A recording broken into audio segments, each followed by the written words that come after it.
Қазақмыс тобы директорлар кеңесінің төрағасы қызметінен үміткердің есімі белгілі болды. Осылай Владимир Кимнің орнына Саймон Хилл келуі мүмкін.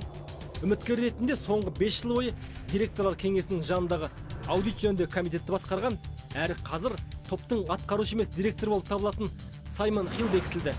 Директорлар кеңесінің жаңа төрағасы лауазымына лайықты тұлғаны іздеу барысында ішкі және сыртқы үміткерлер қарастырылған. Сонымен жаңа төраға биыл 17 мамырда өтетін акционерлердің жалпы отырысында тағайындалады.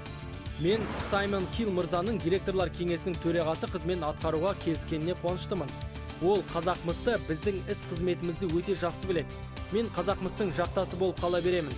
Мен Хилл мырзамен директорлар кеңесіне қолдау көрсетіп отырамын. Сөйтіп, 2013 жылдың мамыр айында өтетін акционерлердің жыл сайынғы отырысында директорлар кеңесінің жаңа тәуелсіз төрағасы бекітіледі. Ал Ким мырза Қазақмыс корпорациясы жауапкершілігі шектеулі серіктестігі бақылаушы кеңесінің президенті әрі төрағасы және Қазақмыс PLC директорлар кеңесінің мүшесі, сондай-ақ топтың ірі дербес акционері болып қала береді. Осылайша Ким мырзаның компаниядағы рөлі өзгермейді, әрі ол Қазақмыстың дамуына белсенді атсалысады.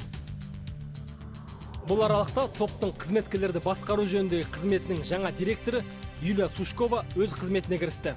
Юлия HR саласында тәжірибесі мол кәсіби басшы. Қазақмысқа дейін Capital Group девелоперлік компаниясында қызметкерлері бойынша негізгі функцияларды дамыту мен жүзеге асыруға жауапты маман болған.